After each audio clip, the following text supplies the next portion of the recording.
Please make sure the seats in front are full.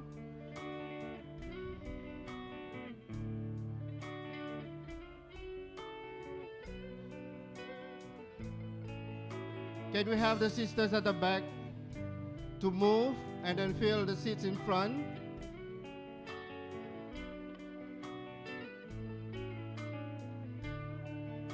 Sisters, can we move? Sisters, can we move to the seats in front?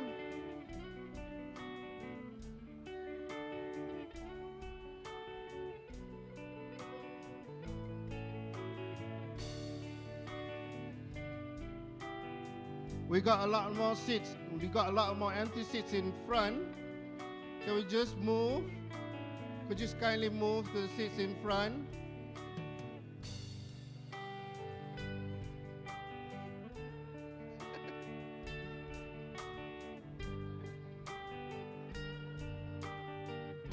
If you see any empty chairs in front, can you just move and fill in the seats? Sisters, my dear sisters, can you just please give me your cooperation and move to the seats in front. Any empty seats in front, please bring your friends with you to get along with your friends and move in front.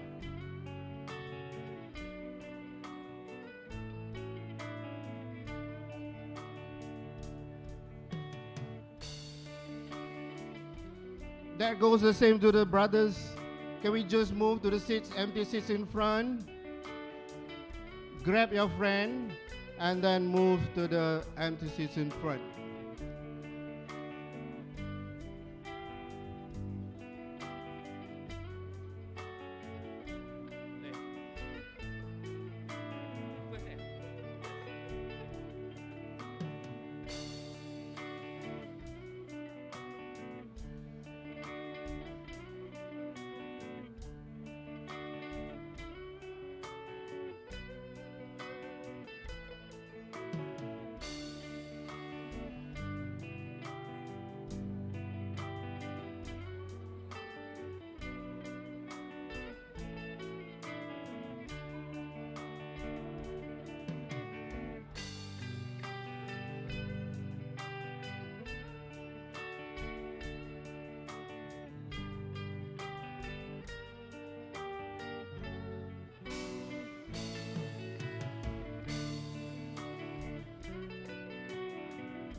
AV people, can we play the safety video now?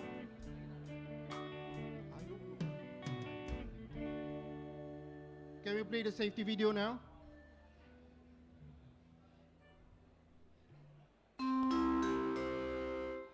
Ladies and gentlemen, please kindly give your attention to the safety video announcement. Safety announcement. Assalamu alaikum wa rahmatullahi wa barakatuh. Welcome to International Islamic University Malaysia, Kuantan campus. You are now in the Grand Hall. Upon the sound of a fire alarm or when evacuation order has been issued, please evacuate the building immediately. Emergency situations can be triggered by the presence of potential hazards such as fire and natural disaster. This hall has 9 main emergency exits. Please take notes on emergency evacuation routes, locations of exit doors and staircases. Exit signs will remain illuminated at all time. Please take a moment to locate the nearest exit to you. During evacuation process, please remain calm and walk to the nearest exit according to predetermined evacuation routes. For faster and safer evacuation process, please refrain from talking and running. Once you are outside the building, please proceed to the nearest assembly point and wait for further instruction. Thank you for your attention. This message is brought to you by IIUM Safety and Health Committee. Safety is as simple as A, B, C. Always be careful. Assalamualaikum warahmatullahi ta'ala wabarakatuh. Ladies and gentlemen, here's an announcement for you, for your information. With us today, we have Madu Kalulut by Kesatu. That's on the right-hand side of the hall. Kesatu has produced a few products from the Taman Kalulut, such as honey, Madu Kalulut, sold at 130, face soap at 20 ringgit, and inshallah coming soon, multi-purpose detergent. For more information, please visit their booth over there on the right-hand side of the hall. Thank you.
Okay.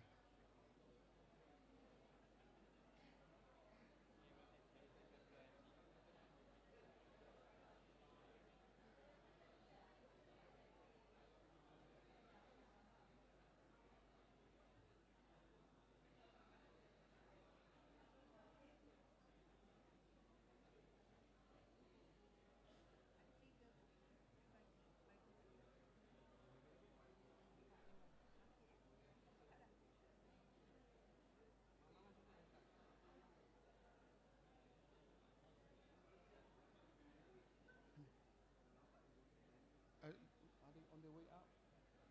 Ah. Okay. Kita boleh entertain lagi. Ini atas.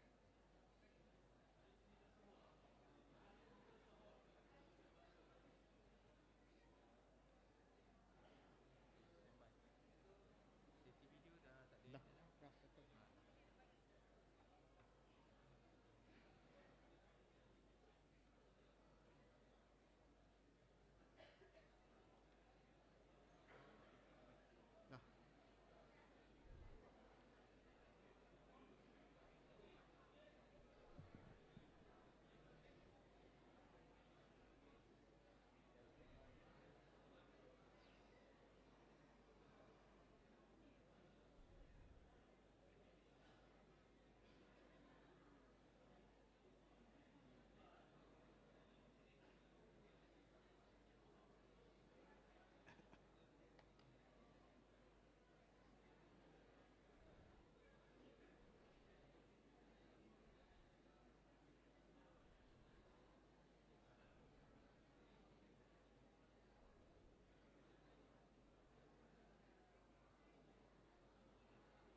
announcing the arrival of Honorable Professor Emeritus Tan Sri Dato Zulkifli Abdul Razak, Rector of IIUM. Please rise.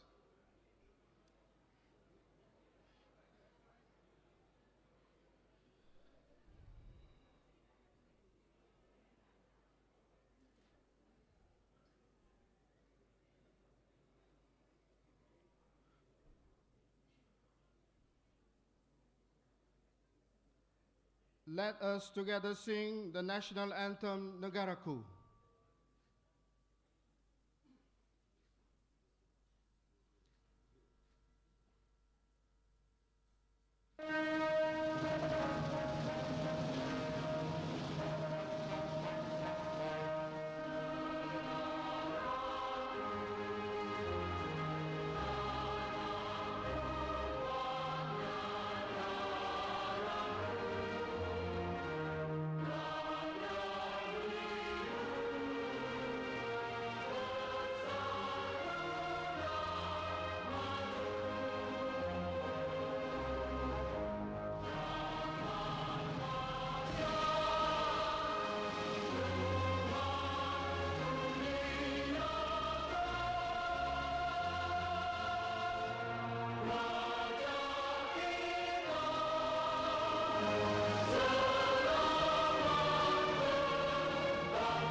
Ladies and gentlemen, please be seated.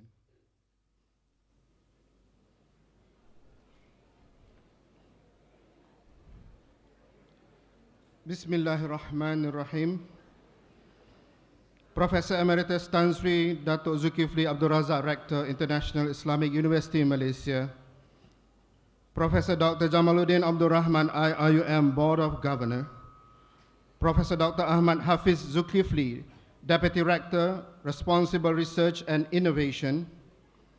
Professor Dr. Kamaruzzaman bin Yunus, Campus Director, IIUM Kuantan Campus. Yang Mulia Raja Badrul Hisham, Raja Muhammad Ali, Legal Advisor. Deans and Directors, my dearest colleagues, brothers and sisters, Assalamu alaikum warahmatullahi ta'ala wabarakatuh. A very warm welcome and a very good morning. I am Sharifuddin. I will be your MC today. Welcome to Liqa Jamaie No.1 for the year 2020. Let us begin today's gathering with the recitation of Kitab Al-Fatiha.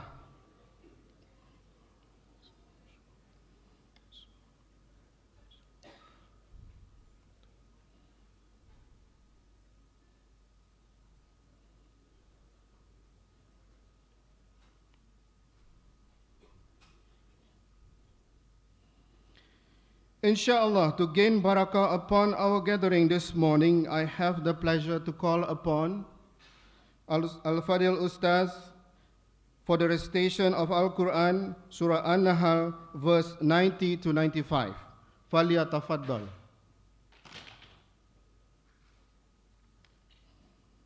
The recitation will be by Ustaz Ahmad Nazri Abdul Razak.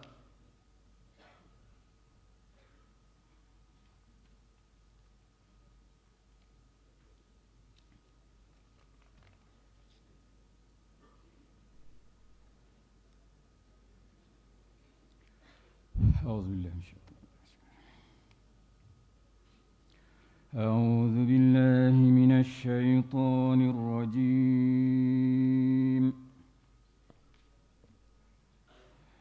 بسم الله الرحمن الرحيم.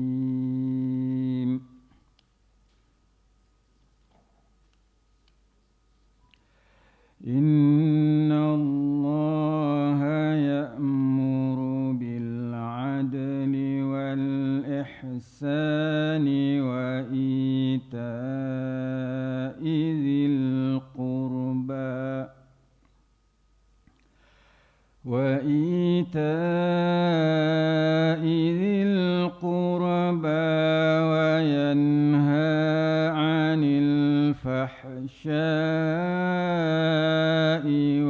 والمنكر والبغي يعظكم لعلكم تذكرون وأوفوا بعهد الله إذا عاهدتم ولا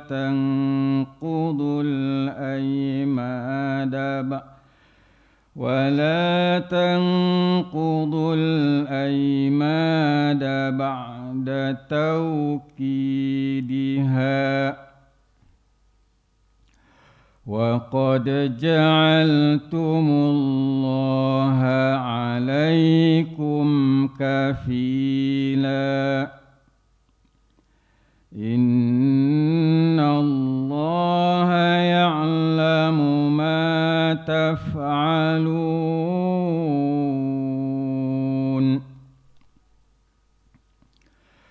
ولا تكونوا كالتي نقضت غزلها من بعد قوة أنكاثا تتخذون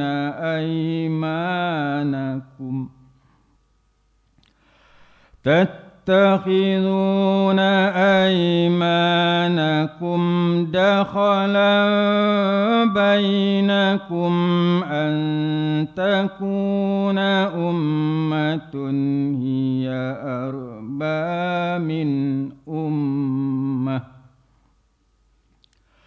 إنما يبلوكم الله به وليبينن لكم يوم القيامة ما كنتم فيه تختلفون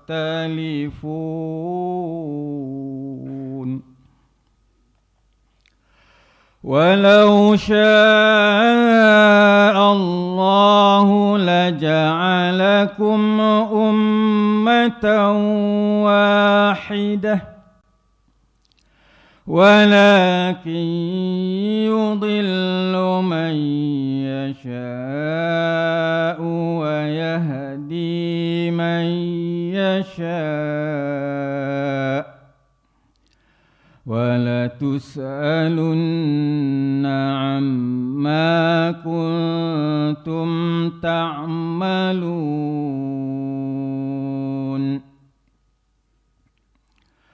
ولا تتخذوا أيمانكم دخلا بينكم فتزل قدم بعد ثبوتها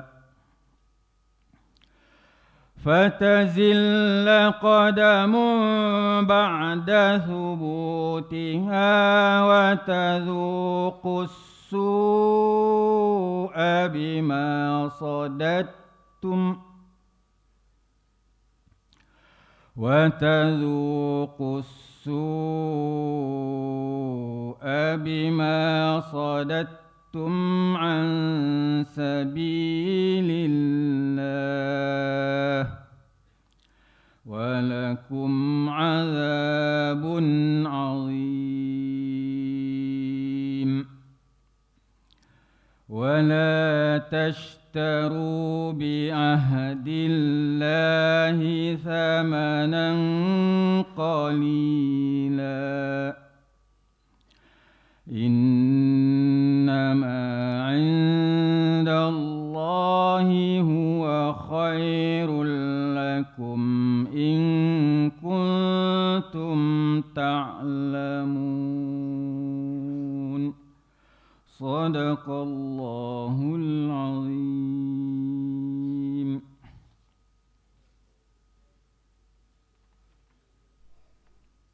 Shukran jazilan, Ustaz.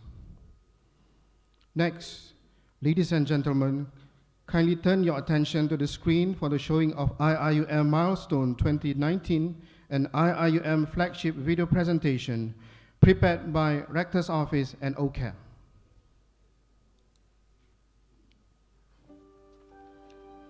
I remember calling all of us to work together as a family, not as staff or students of the university.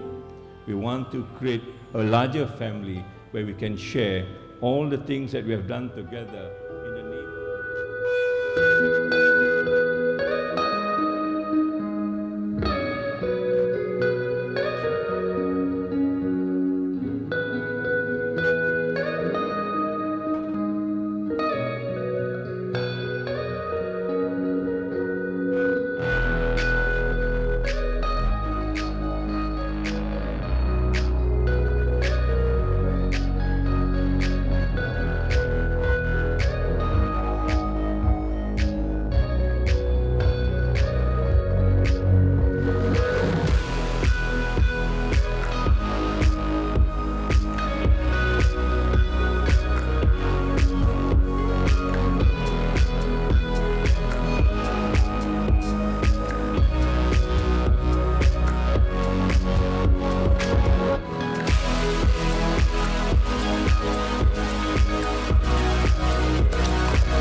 I think the time is here now to share this.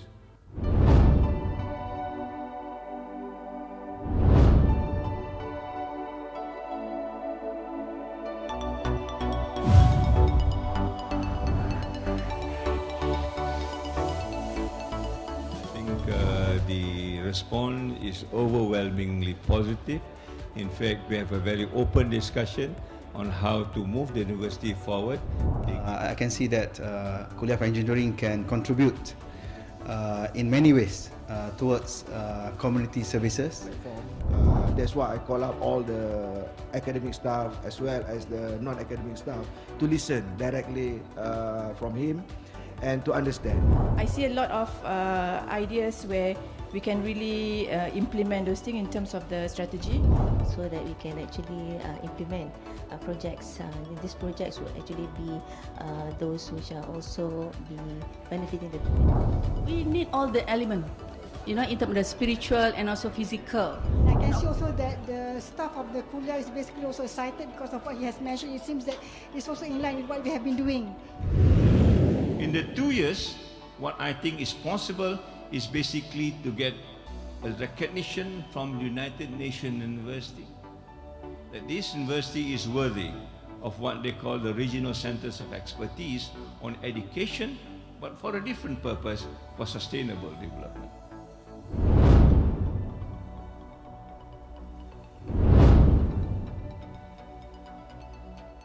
We are trying to aspire to be the regional centers of expertise for sustainable development, recognized by no less United Nations University, hopefully by the middle of next year.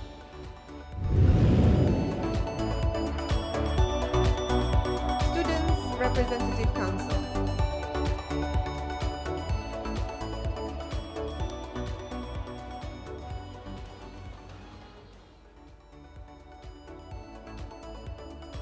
Consensus statement on the IIUM Roadmap 2019-2020, dated Friday, 26 March 2019. So that is a solemn undertaken on behalf of all of us, and I'd like to thank you. Alhamdulillah.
Ladies and gentlemen,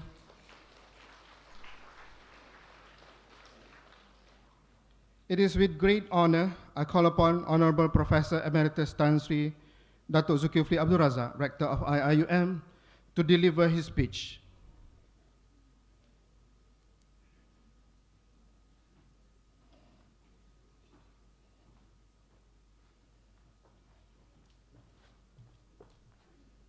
Thank you. Terima kasih. Bismillahirrahmanirrahim. Assalamualaikum warahmatullahi taala wabarakatuh.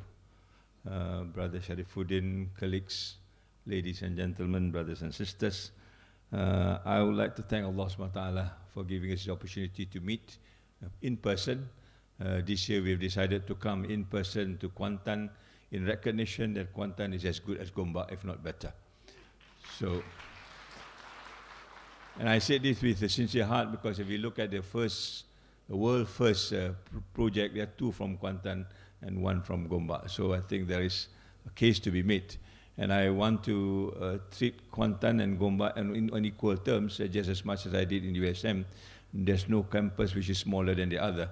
So therefore, we can work together as a team on equal footing and making this university moving forward. Yeah?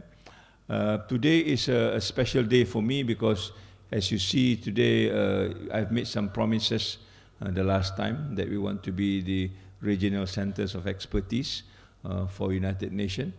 And alhamdulillah, last night I got the email that we are now acknowledged as the regional centers of expertise for sustainable development.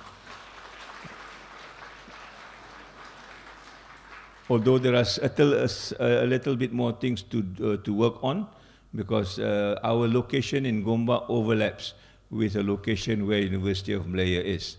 University of Malaya is known as RCE Semenanjung, Central Semenanjung, and Gombak is part of Central Semenanjung.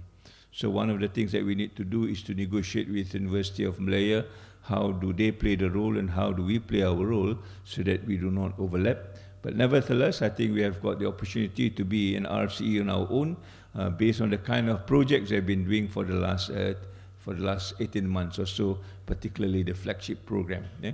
So moving on, I think we need to sort out what is it that needs to be done, and therefore to work out how this university will function as a regional centers of expertise for sustainable development. Yeah? On that note, I think we have taken a theme, what we call celebrating IIUM 2020. The year 2020, certainly all of us are expecting Malaysia to be a developed country, but that's not to be. But inshallah, IIUM will continue on the journey of being a developed university by year 2020. And I would like to launch the logo for IIUM 2020, and maybe we can see what this is all about.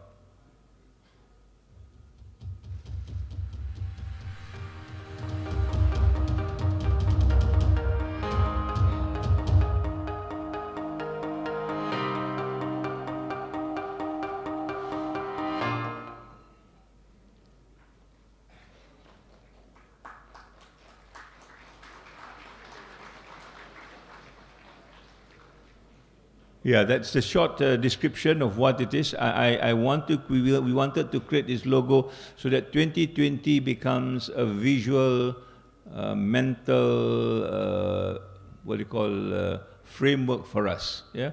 In the year 2020, certainly after 18 months of working together, I am myself surprised to see the kind of work that we have done.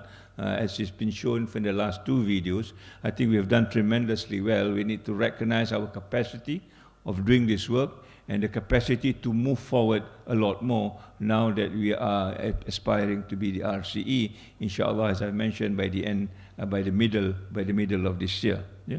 So all those symbolizes how do we move upwards. Yeah?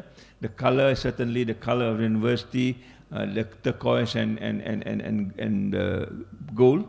The blue color apparently is the color of the year. The color blue is the color of the year 2020. Yeah, we have the elements of working together, and the open book is almost like the Quran, which is now in our logo, and the rest of it represents RCE and so on and so forth.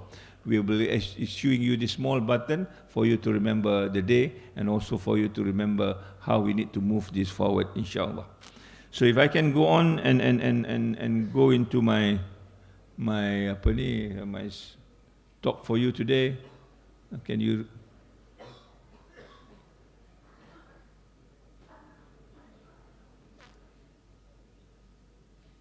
Can you take this out? Okay.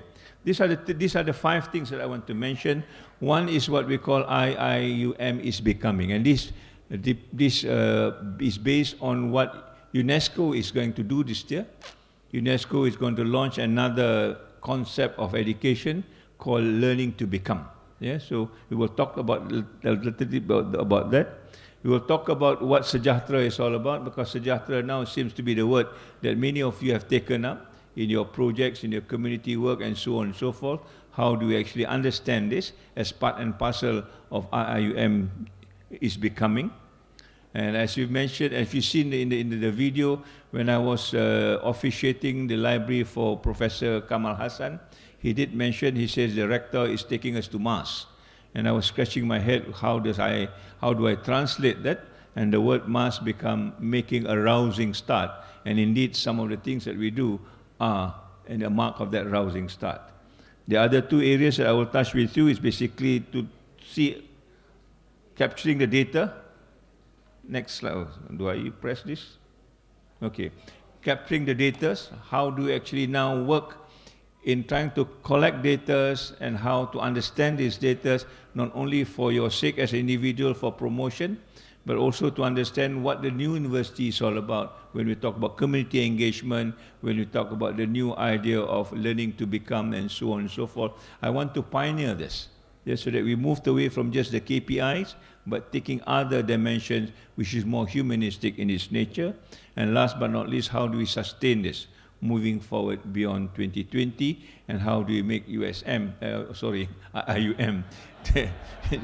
sorry, my first laugh, IIUM, the university of choice, better than USM, inshallah. Okay, let's move on.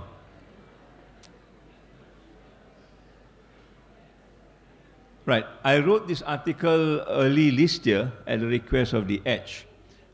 This is called the new poster girl for education, and I just want to highlight this personality, Greta Thunberg. Yeah, when she took on this quote-unquote mission, she was actually protesting that education is not relevant for her. She stood in front of the Swedish Parliament every Friday and told the parliamentarians, I'm not going to school if you cannot assure my future. In other words, younger generations of this nature are very, very sensitive about what the nature is, what the future is all about. Yeah? And I think her indictment by saying that, why do I need to go to school if I don't know what the future is all about, is the same question that our students are asking. And I think it becomes our responsibility to tell them that this is how the future looks like. Is this what the future that you want? Yeah? And the discussion in United Nations, in UNESCO, as far as this article is concerned, is about creating that future. In fact, they've got a cliche called the future that we want. In other words, at the end of the day, it is about what we think the future looks like. And particularly for an Islamic university, we must have a vision of what the future looks like. For all I know, all this while when we talk about the future, it is somebody else's future that we are trying to translate. It is not about the future that we want. We are trying to fit into many of the things that people are telling us. I was talking about ranking the last time in Astro. We are trying to fit into what QS wants and say that is the future that we want. And for IIUM, I say this is not the way to do it, because we are an international Islamic university, and it has a special meaning for this, and that is not what QS is talking about. And therefore, we need to have this responsibility of redefining what the future is all about. I'm going to play a small video of 1 minute of what UNESCO tells us as far as the future that we want. Can you get me the video? Knowledge and learning are humanity's greatest renewable resources for responding to challenges and inventing alternatives. Yet, education doesn't only respond to a changing world. Education transforms the world. But to create the futures we want, we must rethink education. UNESCO has launched a global initiative to reimagine how knowledge and learning can shape the future of humanity and the planet. We are looking at 2050 and beyond. And we want to partner with you to discuss, debate, and re-envision the ways education enables us to become what we want to become. Join the conversation and let's make the futures we want.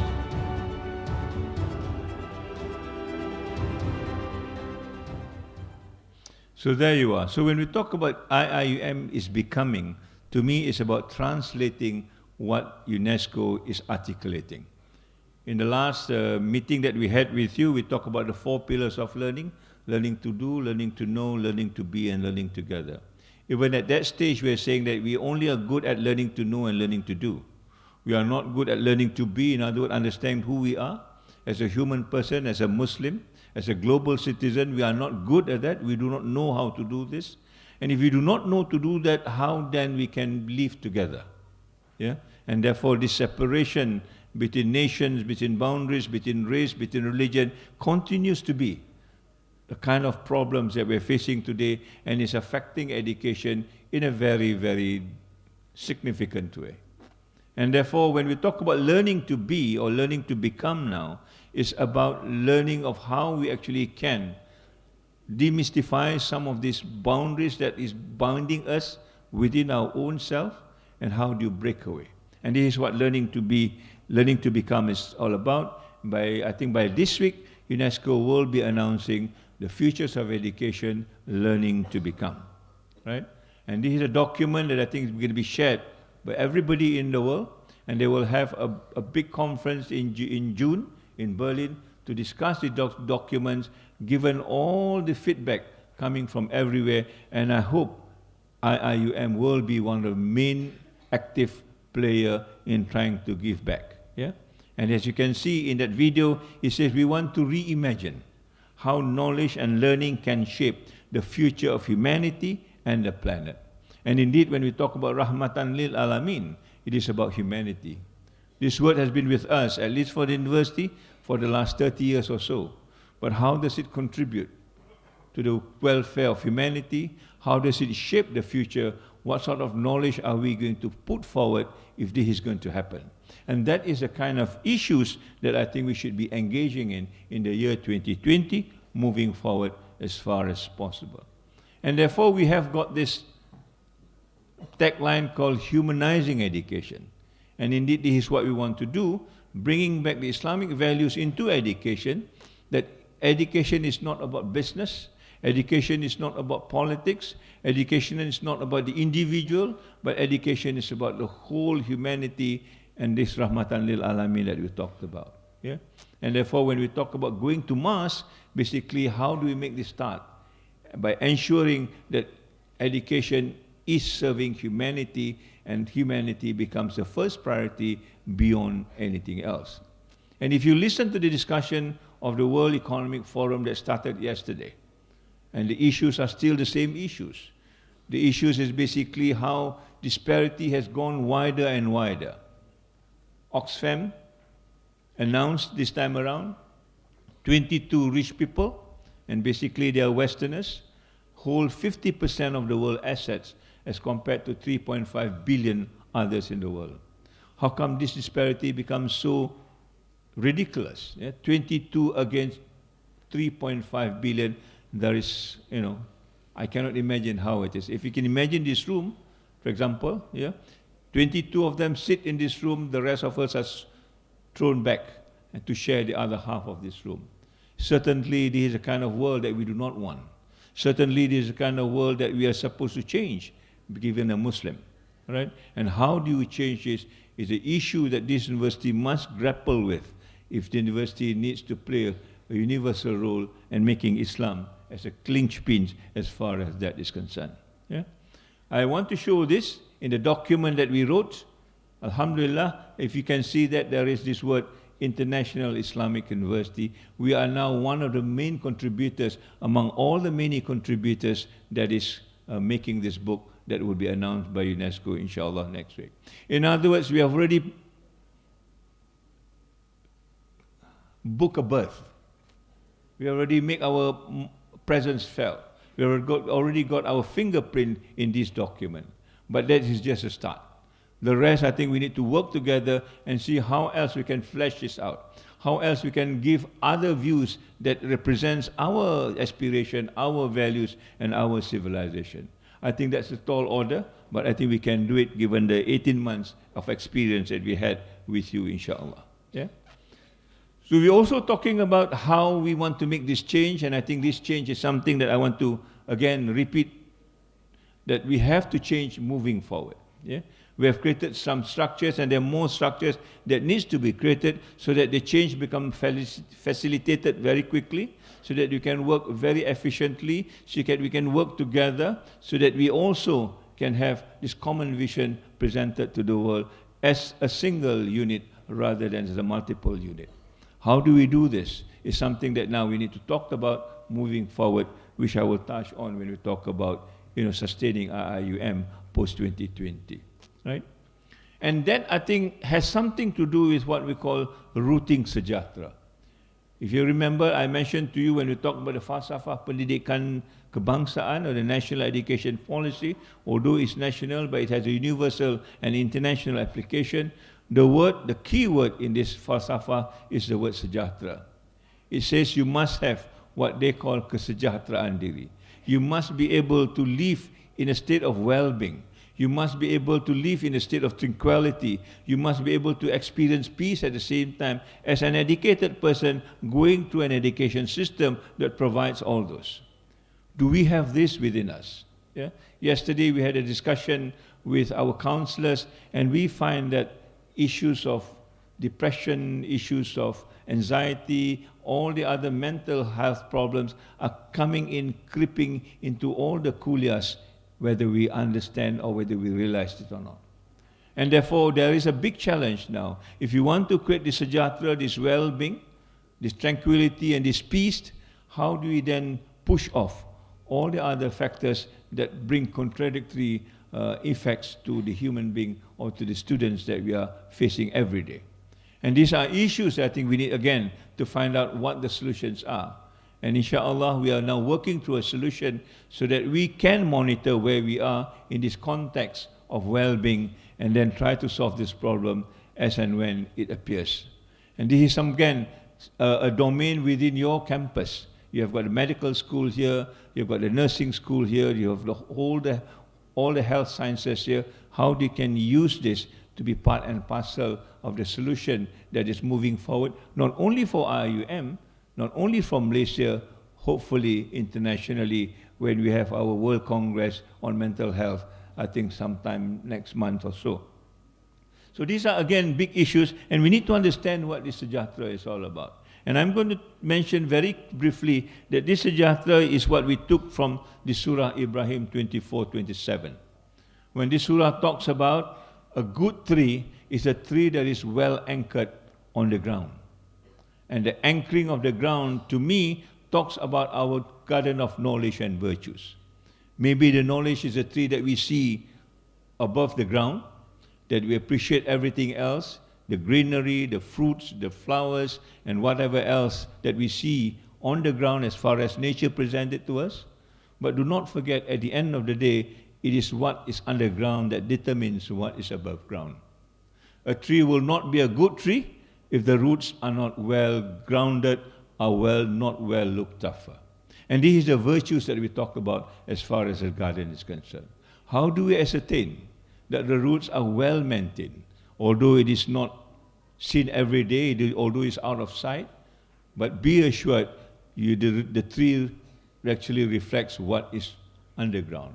And this is, I think, the issue that we want to bring back when we talk about sejahtera, and we interpret it quite deliberately, looking at the falsafah pendidikan negara when it says education is about devotion and also compassion to God. And we translate that into maqasid asyariah, the 5 elements of life, faith, intelligence, lineage, and wealth. Yeah? That is the concept of sejahtera as far as we are concerned. And how then do we make this as a functional activity around education for the university? Yeah? And this is, I think, the articulation that we have when we talk about the triple ICE: Islamization, integration, internationalization, comprehensive excellence. And the debate that we had for the last 18 months was how to reconceptualize this. At the end of the day, we come out with this structure. Yeah? You have humanizing education as the core activity at the end of the day, and this is furnished by the concept or the understanding of the philosophy, the national philosophy of education, which is then articulated around the maqasid asyariah, bringing in the philosophy and the mission of the university And on that we built the education for sustainable development or the sustainable development goal. Whether you realize it or not, for 18 months we have partaken into this activity, and you can see all the 17 activities are being subscribed by all the kuliah, not one kuliah, but many kuliah. We're beginning to break down the walls. We're beginning to actually not working in silos anymore. We're beginning to merge ideas together so that we can work as a whole institution in that particular context. And the sharing of those vision and the sharing of those goals are now coming together as far as university is concerned. Again, I think Kuantan illustrated this very well. When I visited, I think, the Rumah Ehsan in Dungun, a very simple place, but yet the impact of your contribution as the many kuliahs of medicine, nursing, allied health, dentistry, and so on becomes very prominent in that particular place. And I think this is something that we want to do, not only for Rumah Ehsan, but for other activities at the same time. How can you communicate and bring your expertise together so that it becomes a very impactful activities in making changes around us within the community in particular, right? So that is the model that we're having at the moment in time, and how do you move this model forward is something, again, that we need to talk about. And I'm very delighted to see administrators in our campus is able to now translate this in how they understand it, yeah? If we talk about the falsafah pendidikan kebangsaan with the 4 elements of balancing intellect, physical, spiritual, and emotional to create a balanced person, a balanced staff, yeah? And they say now, how do you then merge this into the 4 pillars of learning, which is learning to do, learning to know, learning to be, and learning together. And now we have another one, learning to become, right? And how then this becomes translated or supported by the Maqasid Asyariah, and finally conveying or giving the impact of the Sustainable Development Goal, which is the 5 P's of planet, peace, people, prosperity, and also partnership. Yeah? All this can be jived together the moment you understand what it's all about. And this is a presentation that was given to me by the administrators when they work on their own project on sustainable development. So you're free to interpret it as long as it makes meaning to us, as long as it conveys the actual impact of humanizing education, is something that we welcome in this particular discussion. Again, we talk about how do you then work in the context of transforming the human person and its society, which is the fundamental outcome of everything that we do. And of course, then we also recognize the role of sciences, we also recognize the role of technology, and we also think it is very important to bring in the context of spirituality in this. Yeah?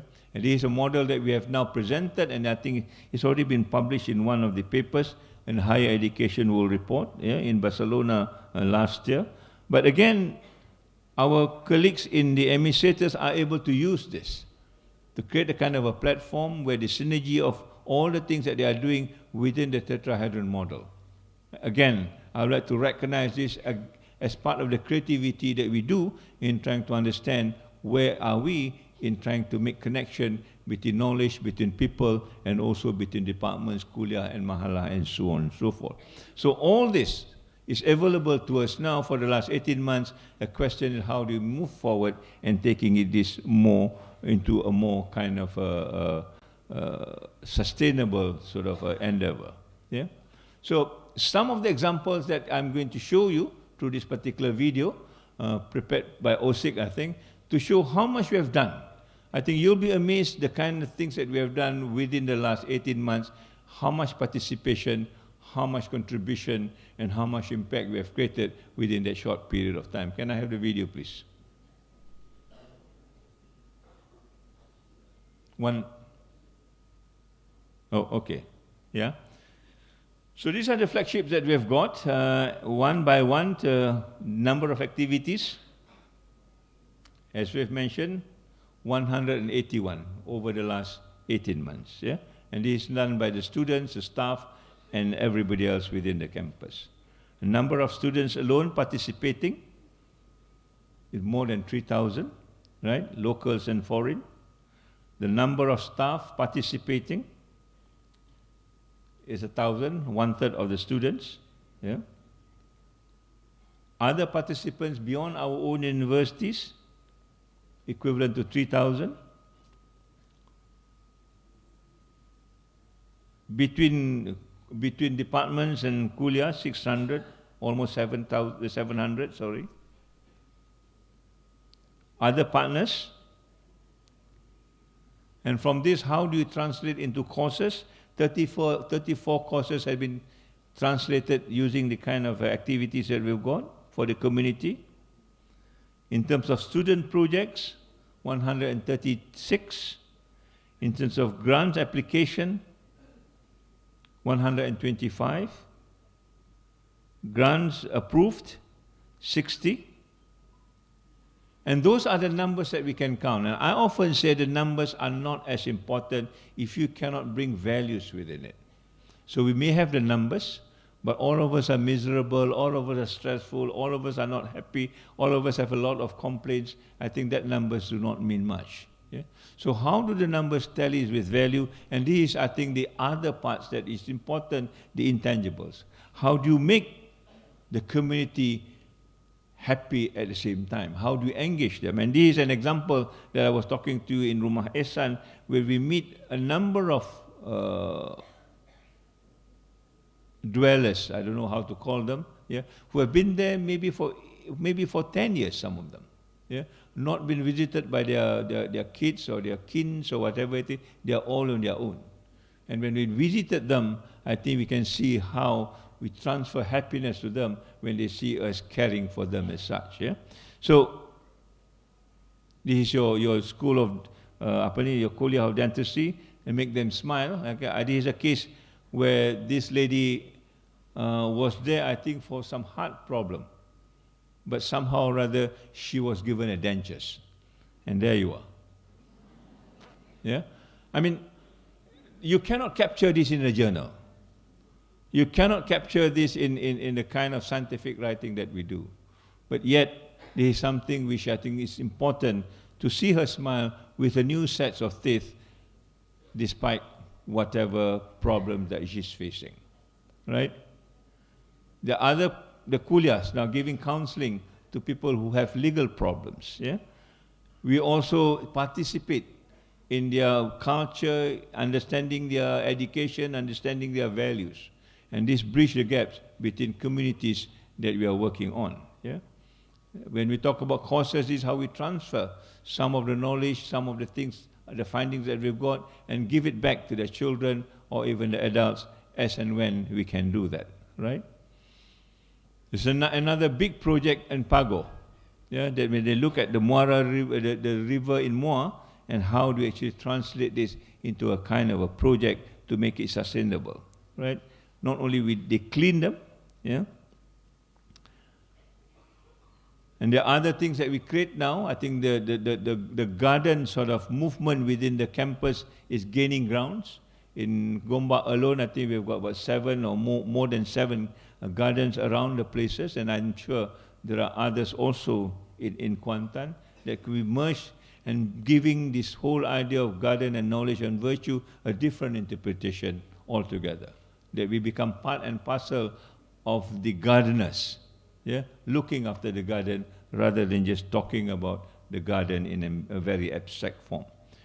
We have got other forms of benefit from it. These are the administrators again, the implementers, who actually, what is the word I used there?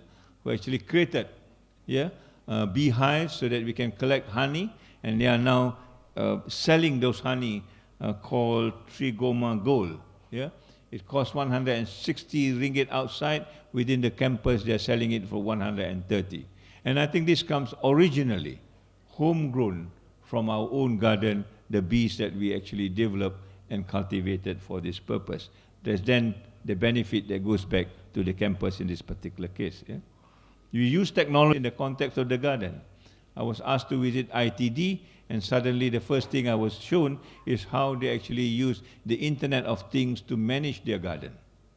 Again, another dimension of how we understand what garden is all about, rather than just using human technical expertise. Here now we are putting in the technological dimension at the same time. So you can see the kind of diversity we have the moment we work together in this particular context. Yeah?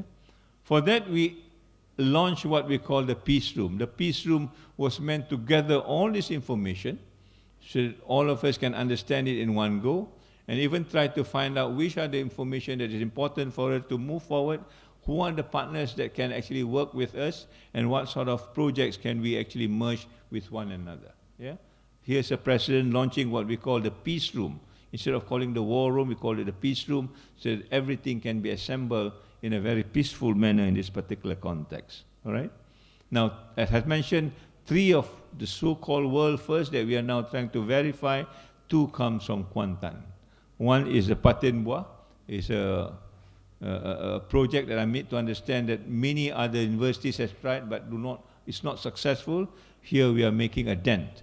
And I want to actually sell this as a kind of a technology which is originally coming from our own campus, particularly a Kuantan campus as such. Yeah? This is something that we want to proceed by giving the community around it a kind of a sustainable food sources using Patin Bois as the dominant source. Yeah? Some of the descriptions here, I think you know better than I do, but these are the things that I think you have done successfully well. Yeah? The others, this is something in our library in Gambang, where if you understand the library, the way when they catalog the library using the Library of Congress in the US, they've only got one liner as far as Islam is concerned. Everything else goes into that. Including Baha'ism, Jainism, everything that is not Western, they will dump it onto that particular heading. What our brothers and sisters has done basically is to create different inventories for these headings. And they've got now 2 volumes of this subheading. In other words, we can go very precisely into the topics or into the titles that we want and find out what is it all about as far as Islam is concerned in a very genuine and authentic way, not in a blurry way given the way it was before. Yeah? So they have got 14 sub-notions to represent the diverse knowledge and discipline in Islam. And this is the first time anyone else in the world is doing it. The Arabic countries are not interested in this. Yeah? Even the best library in Egypt perhaps are not interested in doing this. And Alhamdulillah, we have taken this as a kind of ramana in classifying many of these things so that then we can use this for people to understand Islam better in the knowledge sense of the word. Yeah? So that will be the first, the second one. And the third one certainly is gender dysphoria. Gender dysphoria is a very sensitive subject. People always talk about LGBT, but here we have redefined it into a kind of a health or medical issue and therefore deal it with it differently. Yeah? And I personally participated in this some times ago, dealing with 150 of these quote-unquote maknya. Yeah? And they are as human as we are, but they are somehow rather trapped in an issue that we are fortunately not involved. But that doesn't mean we should just shun them away, but we want to find out how do we help them. And certainly your campus, again, has done magnificently well. Yeah? Large numbers of participants, like I say, 150 of them for the first time congregate into an ibadah camp, somewhere in Dungun, I think it was at particular time. The integration of Islamic and contemporary treatment, how do you make this work? The revealed knowledge and the reasoned knowledge. How to actually make this work in trying to solve some of this problem. Yeah? 3 have been now been hired by the campus so that they have got a different source of income which is halal. Majority of them will have the others, the source of income which is not blessed. But it becomes our responsibility now to give them skills so that they can get a halal sort of income. And how do we do this? And Alhamdulillah, Daya Bersih have hired 3 of them, and they are now working hopefully very well in this particular campus. And we need to understand that these people are a different group of people, that we do not look down upon them. I want to appeal to this. Yeah? Sometimes we think we are so fortunate that these other people, we tend to look down upon them as though they are not a human being. I think we need to stop that and help them how they can assimilate into the community as soon as possible. Yeah? We send them for Hajj, we send them from Umrah, and we also try to counsel them back into Islam, and one of them has returned to Islam, alhamdulillah. Yeah? I think one of them passed away, and there are many other tragedies that surrounding this, and it needs our passion, it needs our sympathy, and it also needs our compassion to help them out. And I think this is another project which has very, very high human value that cannot be captured in any journals, that cannot be translated in any academic writing, because it's particularly a very human problem. And how do you then capture this in trying to make, advances in this knowledge regarding the gender dysphoria as such? Yeah, 60 of them has returned to normal life. I don't know whether this is something that we can push forward. Inshallah, we are trying to push forward and make this into a kind of a model that deals with this group of people, the gender dysphoria issue as such. Yeah? So these are the three that we are trying to build up and to show the world that, yes, this university has got a different way of thinking, looking at issues in a different perspective and solving it in a different dimension. And this is what I think the learning to become is all about at the end of the day. How do you become the better human person in the context of knowledge and in the context of research as such? Yeah? Those are not good enough. We are going to write books about this. Yeah? And we're going to write seminal books. By seminal books, I mean these are books that will change mindsets. They are books that will give new perspective. These are books that will challenge old paradigm and tell them, look, this is something that IIUM is looking at. Alhamdulillah, until now, we've got 6 of these seminal books that will be out within this year. Yeah? One of them that is ready now is about this maqasid and sustainable development. We understand what sustainable development is all about from the Western-centric point of view, but what is Islamic contribution on this? And the maqasid will redefine what sustainable development is all about. They said, I think there are about 20 chapters now written by different experts in our university, including Professor Kamal, yeah, and trying to define what spirituality is all about in the context of sustainable development. And that's the thrust of the book, so that spirituality becomes another dimension about sustainability in the human person in the context of learning to become. And I hope this book will be launched, inshallah, in the next 1 or 2 months. And this will be then a contribution of the Muslim community to this whole concept of sustainable development, not just following them blindly and going into another route at the end of the day, which perhaps is not Islamic at the same time. Yeah? We have got another volume of Rahmatan lil Alameen, which is the encompassing idea of what sustainable development is all about. It's not just about economics, it's not just about environment, it's just not about shared values, but ours is the context of mercy for all.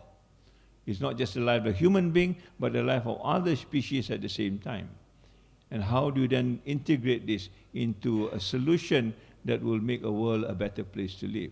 And this book, I think, has been written, but we want it to be rewritten again so that it could be better represented or better presented as far as the world of publication is concerned.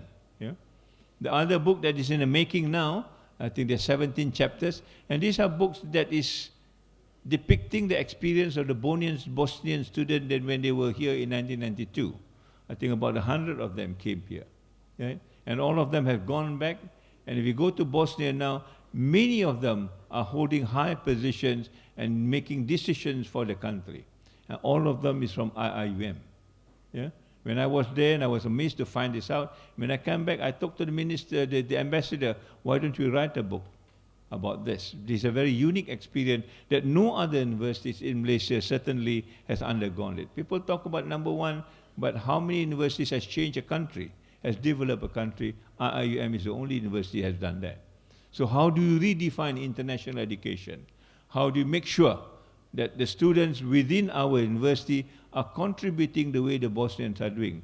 How do you ensure that our students, the Malaysian students, are contributing to this nation the way the Bosnians contribute to their own country? These are issues at the end of the day that will come out from this book that we need to articulate, reflect, and find out what else that we can do better as far as university is concerned. Inshallah, these 3 books will be, I think, launched within this 2 or 3 months. Yeah? We are now finalizing some of them. The other one, we are writing on the essays of Sejahtera, the way that I've mentioned to you. And Alhamdulillah, there's another brother, Dr. Farid from Kuliah, Reveal Knowledge and Human Sciences, came to me and said, I've got this book called the 40 Hadith, what can I do? I said, can you write the 40 Hadith on leading the way? And she's just completed the book, so we have now got 4 Hadith on what Khalifah stands for, 40 Hadith on what Iqraq stands for, 40 Hadith on what Amanah stands for, and 40 Hadith on what Rahmatan lil Alamin stands for. In other words, when you talk about leading the way, we have not got a book to guide us to understand what these 4 elements are all about and work within that. And certainly this will enrich again the movement of the university forward as a leader, not only in education, but hopefully in other fields at the same time. I'm inviting you, in your own domain, if there is something which is seminal in the sense that it will change mindsets, it will change paradigms, it will add value, let me know so that we can also get your book published at the same time. And this is something that I think will bring the university to a level that everybody else will recognize us. I'll give you just the simple article that I wrote, the new poster girl for education, somehow or other has caught the attention of UNESCO Paris. And I just got a call from them 2 days ago and say, can we talk about this? How can we develop this further into another article that will be distributed worldwide? So whatever you wrote and whatever you write, will go far if you publish it well, if you write it well, if you actually document it well. And I think this is the business of the university, to promote you through your education, to your knowledge, and to the kind of work that you do. And we are very eager to push this forward so that we become, together with other universities around the world, that is contributing to this global repository of knowledge. And there is another chance where the university is participating in what we call the World Book Capital. Kuala Lumpur, in this month of April, I think 22nd of April, will be announced as the World Book Capital for the year 2020. All right? And for that, we need to publish at least 30,000 titles in that year alone. In the year 2020, we need to publish at least 30,000 titles. Yeah? And our last calculation, we are only publishing maybe 28,000. We are short of 2,000 odd articles. Yeah? And for that, the university has volunteered to the organizer to translate 100 books from different titles, from different cultures, from different countries. So far, we have got 80 books coming from different countries, given the 100 nationalities or more than 100 nationalities within the campus. We are now translating that into Bahasa Malaysia or English. And this will be part and parcel of the repository that we will then contribute to this World Book Capital activities. Yeah? We have rooms for 20 or 30 more. So if you think there's some seminal work within your culture, could be anywhere around the world that you want to translate it, let us know, so that we add in the titles so that we can make up the 100 titles that we have promised within this year, 2020. Yeah? So these are opportunities and opening up to you. If you want to participate in this and make contribution in a significant way, you are more than welcome in this particular context. Yeah? But it has to be quick, because this will end up in the year 2020. We've got about, what, another 10 months to go or so. Within this year alone, there are many conferences, and one certainly I know is your mental health conference that will be here in March, I think. Yeah? But we have got many other conferences that is being proposed by the various kuliah. Yeah? But I want to mention one which is very significant to an university, that is the called Vision 2077 conference. This is mooted by Professor Kamal Hassan. He wanted to know what happens to the university 50 years from now. All right? So we have agreed to sponsor this conference. Professor Hafiz is leading the pack to analyze what is it that we want to do and how to take this on, and inshallah this will be launched towards the end of the year. So we have at least a perspective of what happened to the Muslim world, Muslim education, Muslim institution, and the Muslim themselves within 50 years from now. We have passed a decade. We are supposed to do this, but it doesn't turn out well. We are attempting it again, and I hope this again where you can participate. Yeah. As far as the event is concerned, Alhamdulillah, we have been invited to talk at the Nobel Laureate Dialogue in Seoul in March 8th this year. Yeah, I've got an invitation to join the Nobel laureates when they meet in Seoul to talk about the future of education. Again, I will bring the experience of IIUM to the world to talk to the Nobel laureates. That is what we do. We are not Nobel laureates, that's fine, but our contribution is just as significant as what they are doing in their own realm and their own expertise and domain. Yeah. So these are again opportunities that I want you to grab, so that year 2020 will be a significant year as far as IIUM is concerned in contributing to the world at large. Right? Now, to put this in a nutshell, we have requested a very young fellow IIUM, Miss Hidayah, I think. Yeah, she has created all this message in just 3 minutes, right? So that the younger generation who have no patience to wait for a long lectures given by an old man, you can just look at these 3 minutes and begin to digest it and appreciate it, you know, and then move on with this particular message. So can we have this message?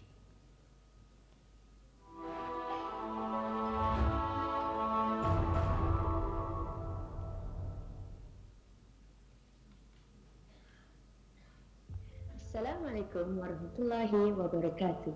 Since 1983, International Islamic University Malaysia, IIUM, has been welcoming the lives of great minds. Aiming to be the leading Islamic university in the world to achieve and uphold the Sustainable Development Goals, SDG, IIUM has been working together to elevate the quality of life, connecting our community through every possible medium that we have. Realizing the importance of sustainability in shaping the future of great civilization, IIUM has been working hard continuously, constructing numerous phases of flagship projects that are in line with all 17 SDGs. Education, environment, and community inclusiveness, these are the 29 flagship projects undertaken by the IIUM community as a part of our effort to promote SDG and contribute to the well-being of society. In just a span of 1 year, IIUM has established 29 flagship projects in 17 locations all over Malaysia. With 181 completed activities participated by 1,110 staffs, 3,097 students, and 3,386 external participants. With the outcome of our flagship projects, we also managed to successfully publish 184 notable publications. 125 research grants were applied, in which 60 of them were approved, accruing approximately 95,000 ringgit Malaysia in funding. We are proud of 3 world's first flagship projects. 1. Gender Dysphoria, Awareness, Prevention and Cure, a flagship project carried out all over Malaysia, where social and health issues caused by transgenders were addressed and catered to. 2. Patin buah as sustainable food production sources. This high-value local threatened fish are bred, preserved and studied. The success of this world-first flagship could make IIUM as the world-first center of reference of patent species for research and production. 3. ICSI is short for IIUM Library Classification System for Knowledge Resources on Islam. ICSI provides a comprehensive classification system on Islam and accommodates a wider scope of varying topics. Hopefully, 2020 will bring us more success and greater outcomes for IIUM and our flagship programs.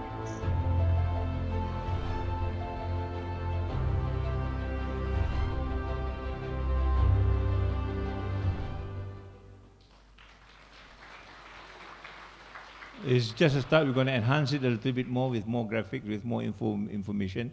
But I would like to request to the younger generation. I think this business on trying to move the university forward is not just lies on the older generation, but also the younger generation. I want to find out where is the greater Thunberg of IIUM?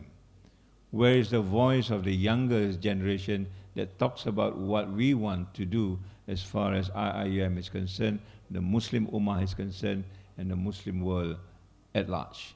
And I think we need to have this group of people that will speak to the equivalent in other parts of the world so that our vision and our values remain at the same time when we discuss what the future is all about and the future that we want. Yeah? So I hope you can play this role as much as possible in this particular context, right?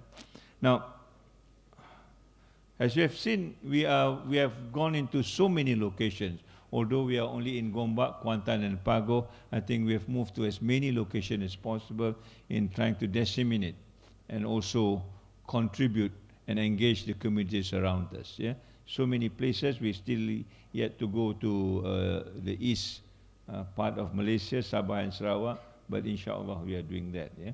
At the same time, we are also looking at how do we move to other parts of Asia, particularly ASEAN region. All these things are in the works. We've got invitations from different countries, and we are valuing it whether we should be able to contribute the way we want to contribute as such, right? So this is ongoing, and again, I hope you can help us in spreading these ideas and engaging other people in different communities around the world. If you look at the flagship in terms of its progress, I think 75% are almost nearing completion, if not already in completion. Yeah? But 50% are moving in a nice, smooth way and meeting their targets. Some of these are the longer projects that takes 24 months rather than 12 months. And most of them, I think, are taking on very well as far as the execution is concerned. And I would like to congratulate you in making this happen. Now, if you want to look at something which is tangible, I think I presented this the last time. When we look in terms of comparison, how much projects have we able to sort of, put forward in terms of grants? We've got 111. I think that's the most over the last 10 years or so, all right? And in the context of how much do we collect through these projects, last year, August, we say we have managed to collect about 10.5 million, right? Now, from August to December, I think there's another significant change that have come on board. Yeah? The same figures. But the number of projects now, by year 21, what you call December, is 123. And the amount of grants that we have collected is double what it was in August 2019. We have got 20 million, and according to Prof. Hafiz, it's almost 24 million now. Now, this is a significant change. Yeah? And the lesson that we learn from this is the moment we work together, the moment we leave our own individual idiosyncrasies aside, the moment we get our minds together in trying to move the university, we can create the impossible. All right? And this is just within the 18 months. And you imagine if this is 18 years or 35 years, if we work along this line, I think we will create something else which is beyond our own imagination. But this is a lesson to learn, right? All the efforts that you have contributed in the last 18 months does not go to waste. For those of you who are still deciding whether you want to participate, I hope you now can make up your mind. There's a positive impact at the end of the day that we all can be proud of. It is not something that individual will gain, but the whole university, the whole community, and the image of Islam will improve significantly given this dimension. Yeah? I'm very proud of this, and I want to thank you, particularly Prof. Hafiz, working very hard in trying to move things around, in particularly the question of money, which is not easy, but how do you get this? And the significant ones is basically in this particular campus. Yeah, there are many things else that we want to do, and I think we just discussed. If I can just leak this out, do you want to start an autism center here? Yeah, we've been approached by a group that they want to start an autism center here. We've been discussing, and I think it is possible to do that. Autism is done in a different way. It is not the money-making way, it is a community way in trying to get the people from the bottom billion particularly, who have no money, who have no resources, who have no means to treat their own children. How do we help them? And I hope this is another, quote-unquote, a significant move that will move forward, inshallah. Yeah? I will not go into this, but I would just want to assure you, all the things that you are doing, we are trying to, you track them. So we can make a comparison.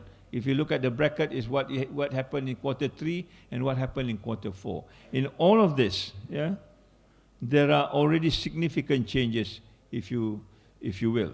Yeah? Some of the data are still not very clear or not very accurate, but we're cleaning this up as we go along, so that at the end of the day, we can tell ourselves that we have got something significant in a way of change. And that will be captured in the peace room that I talked to you about. Yeah? The peace room, although it's in Gombak, but significantly we are trying to put it into a kind of system that you can track the data even when you are anywhere around the world. That this becomes a window to the world as a kind of work that we do that other people can see and other people can share and also contribute if they wish to contribute. You're working on this peace room. I've mentioned this earlier, but this is just the beginning of what the peace rooms look like. Brothers and sisters, I think the most important part is how do you sustain this? The little success that we have made, the little breakthrough that we have made, we need to sustain it if you need to go further. And sustaining it, I think, is one of the most difficult issues because it challenges the way we do things. Yeah? You see earlier how we created certain structures so that things can move in a different way, but that is not enough. We need to create more structures so that things can move more efficiently. And one of the structures that I'm not happy about is the kind of bureaucracy that we are trapped in. Yeah? If you look at the hierarchical structure that we've got, that picture tells you, although it looks top-down, but there are many crisscrossing. Particularly as a rector, I've got a lot of sometimes emails from you telling what is wrong and what is not right. And therefore, I think we need to work on this and how do you clear this up. Yeah? And there are other ways of doing it. One of it is what they call holacracy, a different way of looking at organization and how to actually move the organization in a more efficient way, working together rather than top-down, is more of bottom-up, right? You don't only work horizontally or vertically, you also work diagonally. Yeah? So I've asked our friends in OSIC to experiment this among themselves and see how we can self-manage some of the activities without referring to the people around us just for the sake of quote-unquote instruction. Some of the time, I meet some of you who says, Tan Sri is not moving. I say, why? We have not got the instruction. You don't have to wait for instructions anymore. If you think it's something that is worthwhile, and your team thinks it's something that is worthwhile, move on. We need to experiment. You make mistakes, that's fine. But mistakes about learning. Yeah? There's nothing perfect at the beginning, just like we do what we have been doing for the last 18 months. We go on experiment and make it better as we go along. But we cannot wait for instruction because the way of giving instruction is not the way for the future anymore. I want it to be bottom-up, be empowered, take responsibility, be accountable, and move on as much as you could in trying to make those changes. Yeah? That is one. The second one is to look again how to review all the academic activities and the academic contents that we've got. We have started this meeting, I think, two weeks back, and to look back at everything that we have been doing, not only the tangibles, but also the intangibles. The happiness, the smile, the laugh, and all of it, how do we capture this? And that also means that we need to be more flexible. In other words, we are not going to confine ourselves in only things that's proprietary. We're going to open a lot more windows for open access. We're going to open a lot more window on open sources so that we can move faster without being constrained by our own resources financially, if possible. Yeah? We are also opening another window that we want everybody to be an intellectual, a public intellectual.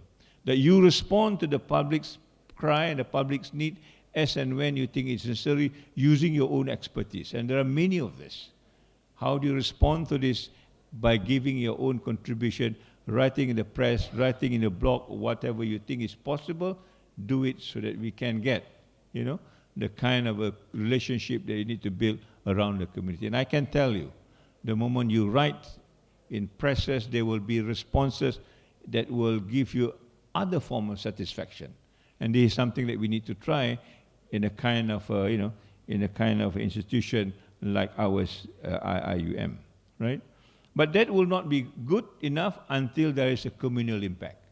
At the end of the day, the community must be with us. As we progress, the community must progress with us. It's no point us progressing, the community is laid back and left behind. That is not what a university is all about, as far as I'm concerned. We need to move in tandem with them.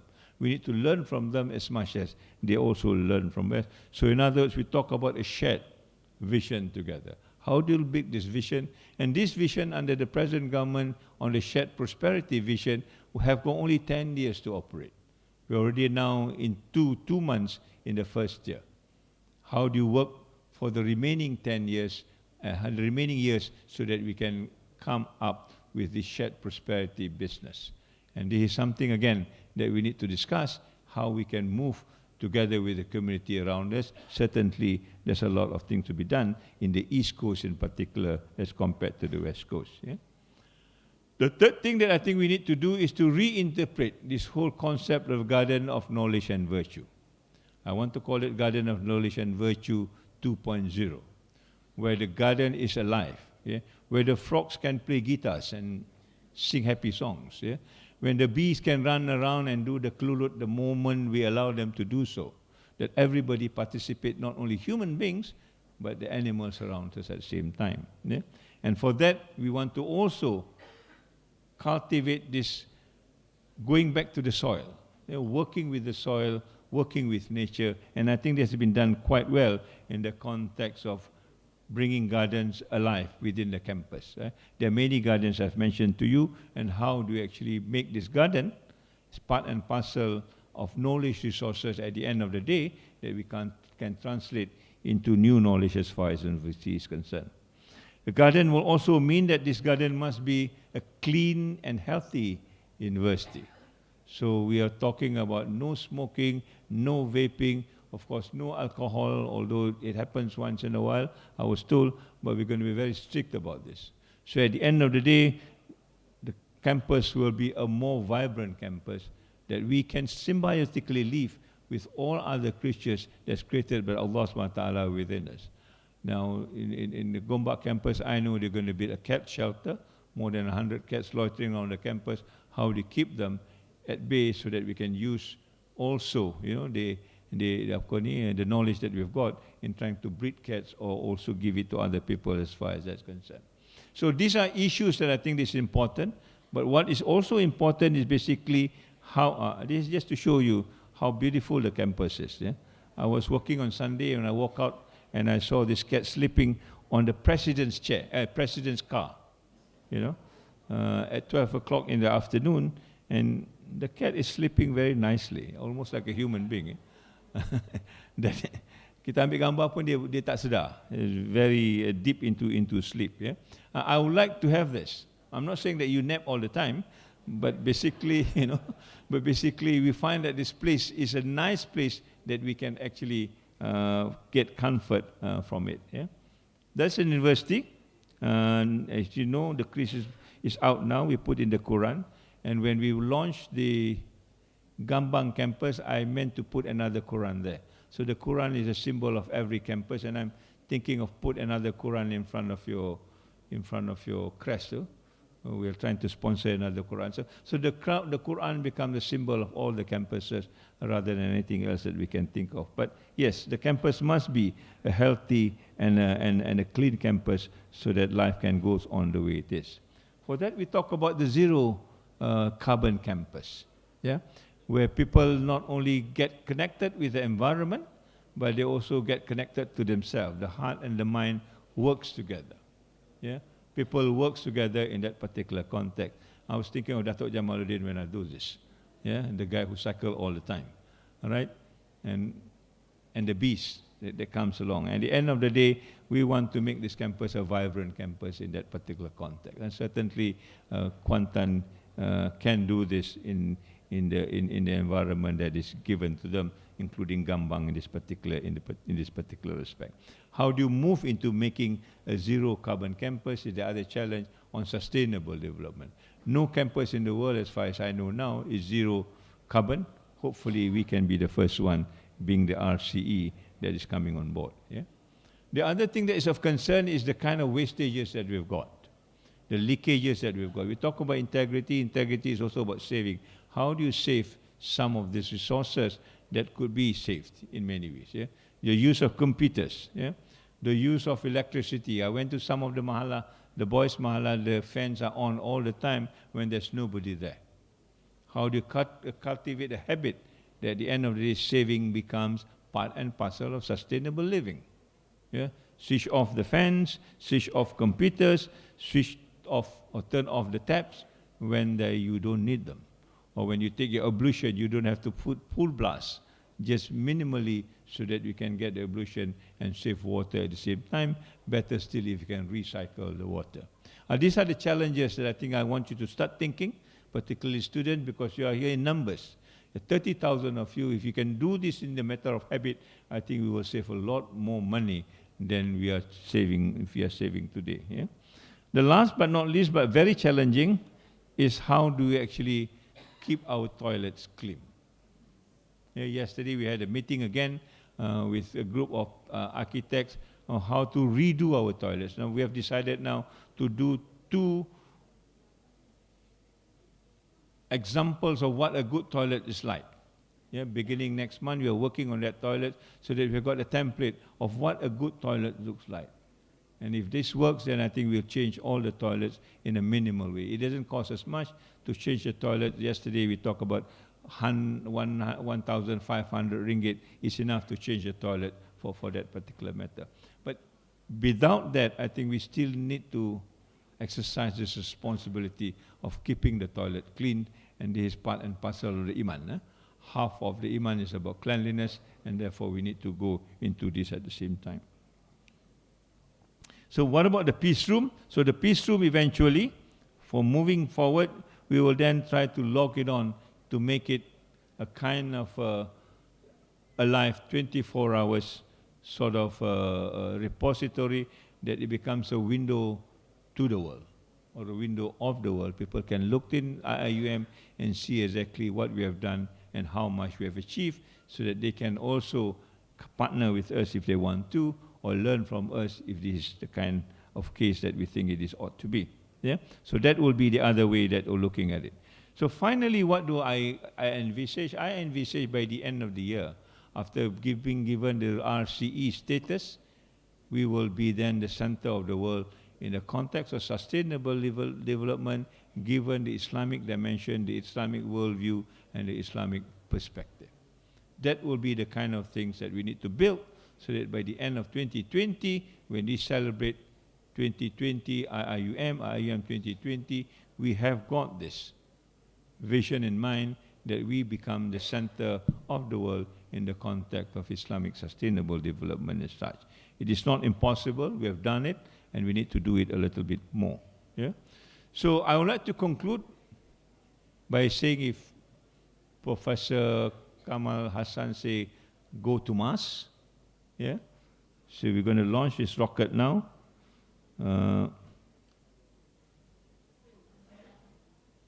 Right? And suddenly we are in Mars. Yeah? We started with making a rousing start. I hope we will end by making a reality soon, which is also Mars.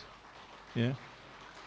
And I am fully confident, inshallah, if we work the way we work for the last 18 months and better, this reality will come sooner. Yeah? I think it all depends on us. if we work on the 4 principles of Khalifa, all of us take leadership, take responsibility, take stewardship, all right? If all of us keep to the amanah that we are given, what is the amanah? Is to make this university the center of the universe as far as Islamic education is concerned, if not beyond that. Contribute with all the knowledge that you've got, that's come your ikra. Whatever you think it is important, that make changes, that change paradigm, that change mindsets, that change lifestyles, that put Islam on a pedestal that people will envy and follow, and we will end up in the rahmatan lil alamin. The rahmatan lil alamin is a reality that we want to create. I have the full confidence if we work this together, inshallah, we will be there sooner than we thought. So on that note, I would like to thank you. Yeah, I was thinking if there is also this mass thing, we'll probably create another post called Deputy Rector Interstellar Travel. So you can apply. You can then, move around a little bit more, inshallah, for that particular matter. Yeah. So I would like to thank you for all the things that you have done, particularly having the courage to move forward without understanding much. As we started 18 months ago, we grapple, we muddle, and inshallah, we will be there as the indication have been indicated. We have got this Al-Khawarizmi Award, Excellence Award for Education. That was on the 7th of January. Last night, we have got another good story on the RCE. We need to work a little bit more. And inshallah, I think we will be there with many more accolades, with many more recognition, and with many more, acceptance around the world as far as IIM is concerned. That's our reason that, and we want to make it real. And inshallah, we will be there with the grace of Allah subhanahu wa ta'ala. So thank you very much. Assalamu alaikum wa rahmatullahi ta'ala wa barakatuh. Shukran jazilan, Tan Sri Rector. Tan Sri, kindly remain on the stage for our next agenda. For that, I would like to invite our campus director, Professor Dr. Kamaruzzaman Yunus, to the stage to accompany our rector.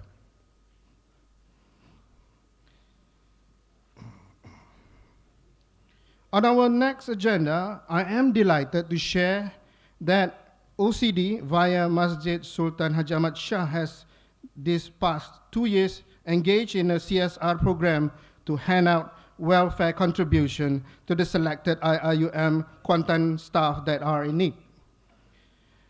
The staff will receive a supply of basic food items every month, and it is my pleasure to invite the Honorable Rector to hand out the zakat contribution to our staff. The first recipient is Nur Fatima binti Mahmud.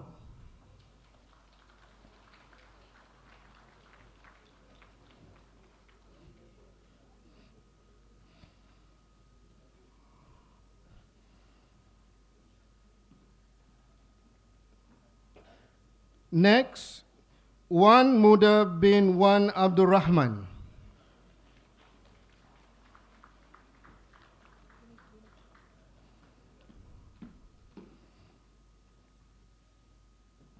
Next recipient, Mazda binti Ghazali.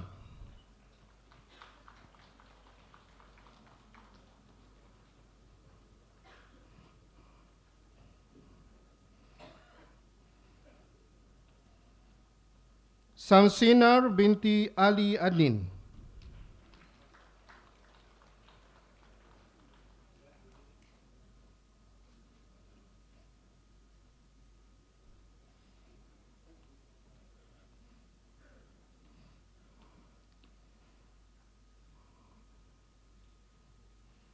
Next recipient, Mazlan bin Abdullah.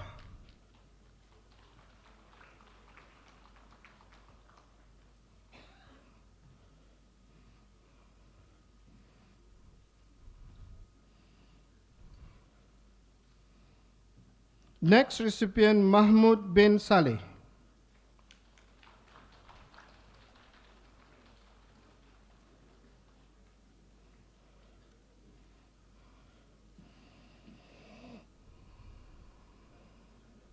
And next recipient, Nur Ruziana Asmira binti Abdullah.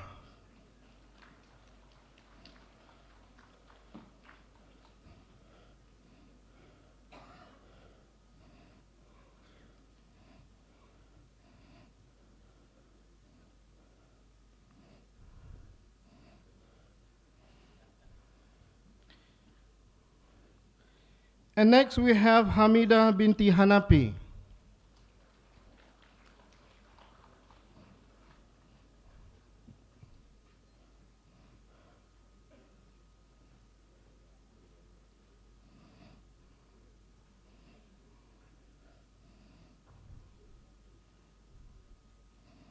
Last but not least, our last recipient is Rohaya binti Mi Samad.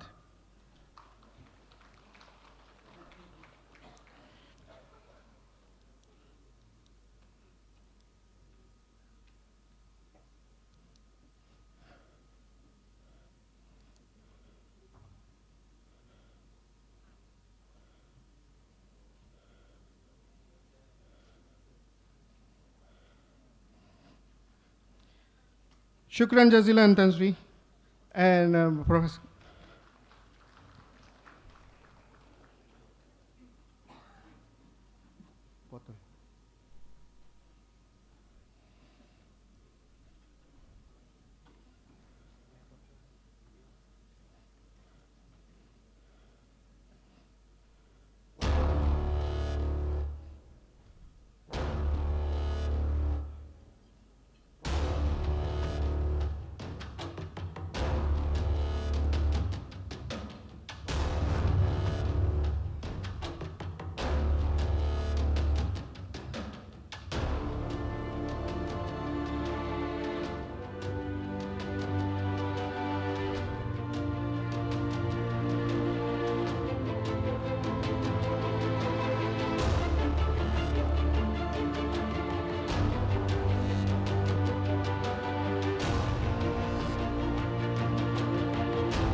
There you have it, ladies and gentlemen. That video that we have watched just now is the brand new IIUM alumni portal. Next presentation will be a video show of the upcoming event organized by the Kuantan campus, the Malaysia 1200 Intercampus Ultra Distance Cycling that will cycle off on the 29th February until the 4th of March, and then the second one, the 2020 World Congress on Integration and Islamization, which will begin from the 27th until 29th March 2020.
do you think about the 2020 World Congress on Integration and Islamicization?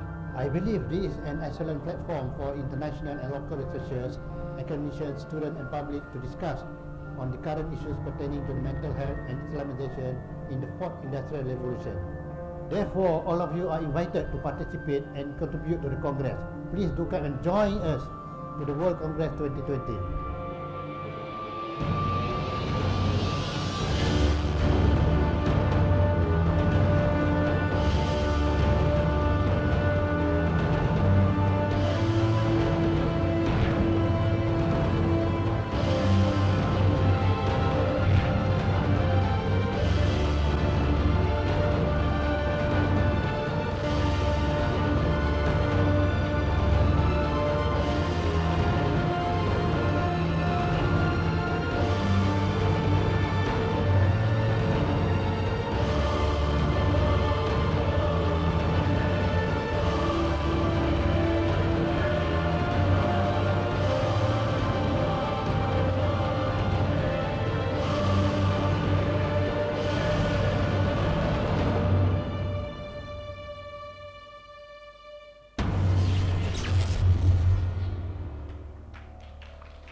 Ladies and gentlemen, I was informed that if you want to join Malaysia 1,200 inter-campus ultra-distance cycling, you may register yourself and join the program. If you don't believe me, we have one of the rider here, Professor Dr. Jamaluddin Abdul Rahman. May you please stand up? He's one of the rider in the Ricky video. He's still surviving, and if you want to join, and then register yourself for the inter-campus ultra-distance cycling, inshallah. And next on our agenda, we will be listening to a song by Chitra Staff Band with the song Tell Me Why. This song, originally performed by Declan Galbraith, has the elements of sustainable development goals as the lyric portrays, and the lyric goes like this. Tell me, why does the tiger run? Why do we shoot the gun? Why do we let the forest burn? Why do we let the dolphins cry? Can someone tell us why we let the ocean die? Of course, I'm just reading it out. We'll just listen to the song after this. All right, ladies and gentlemen, please welcome Chitra Staff Band on stage. This.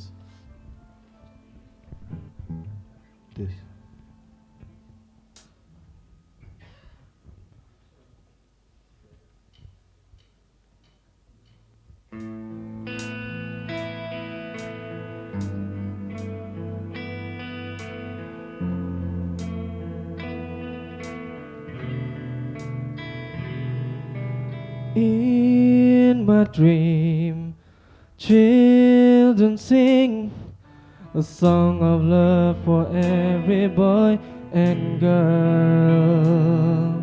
The sky is blue and fields are green, and laughter is the language of the world. Then I wake and all I see is a world full of people in need. Tell me, why does it have to be like this? Tell me, why is there something I have missed? Tell me why, 'cause I don't understand. When so many need somebody, we don't give a helping hand. Tell me why.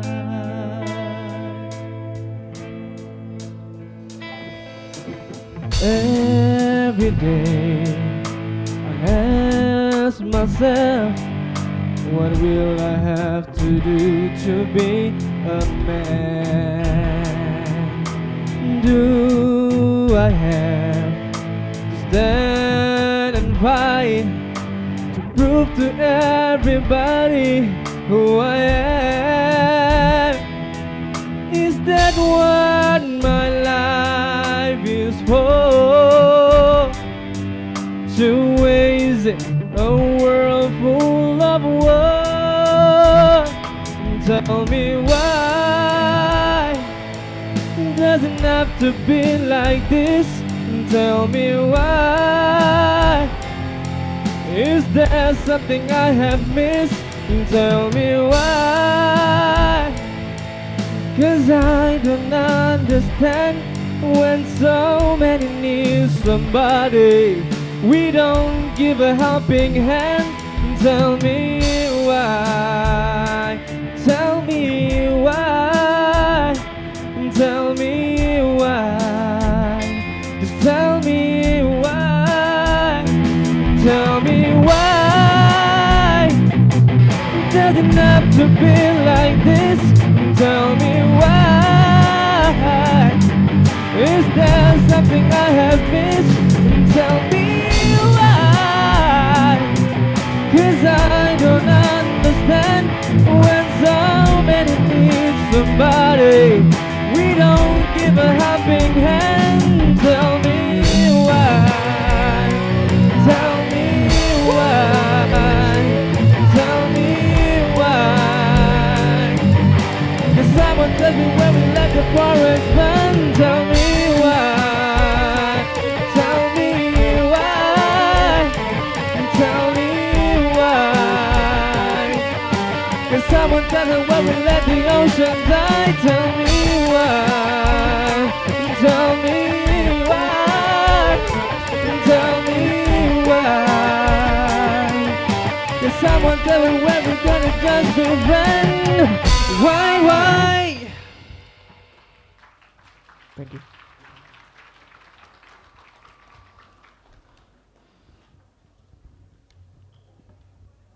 Thank you. So it's our turn to sing. So please rise. Let us together sing the IIUM song, Leading the Way.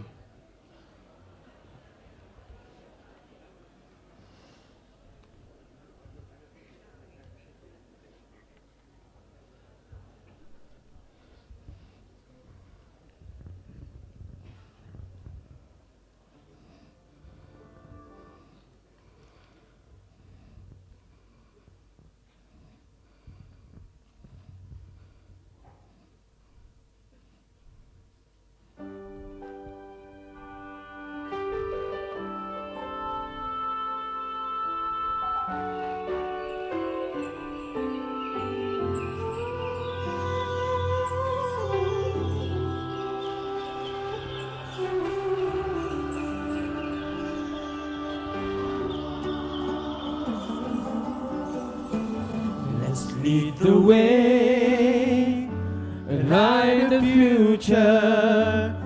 Share the wisdom through the spirit of His love. Revelation and reason. We shall excel, we shall prevail.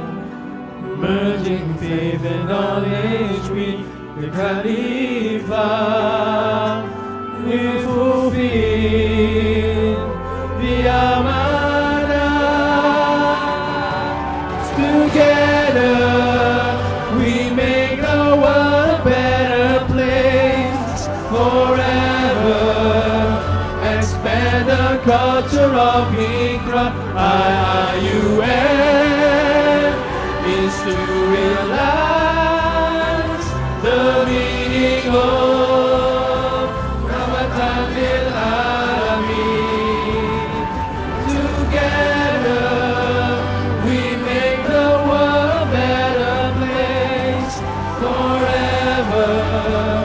Expand the culture of Liqa. IIUM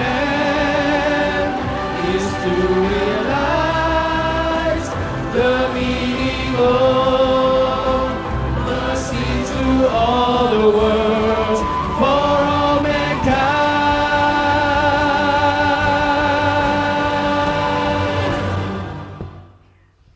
Thank you.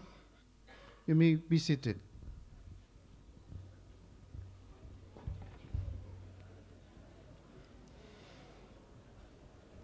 I have the pleasure to call upon Ustaz Luqman Al-Hakim Muhammad Yunus from Masjid Sultan Haji Ahmad Shah, Kuantan, for the dua recitation.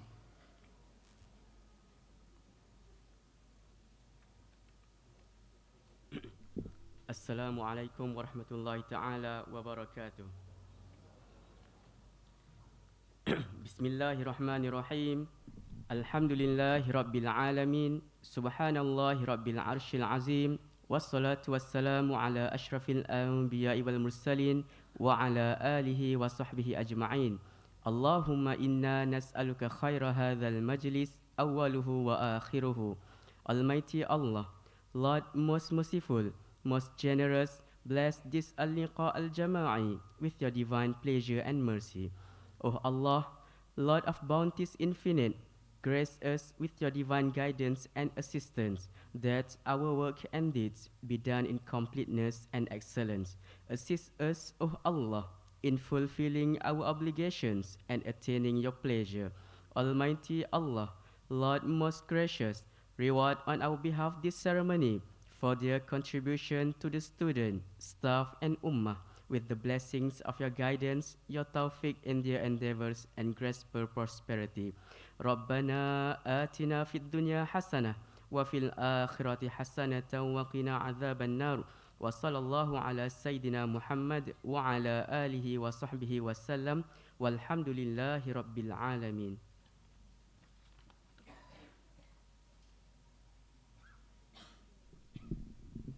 Shukran jazilan, Ustaz. Ladies and gentlemen, we have come to the end of our first Liqa session. May Allah grant us health and time to meet again for the next session of Liqa. Adapting from the phrase that our Honorable Rector said just now, ladies and gentlemen, for this year, let's march. Let's march. Let's march. With that, I end this event with wabillahi taufiq wal hidayah. Assalamualaikum warahmatullahi ta'ala wabarakatuh.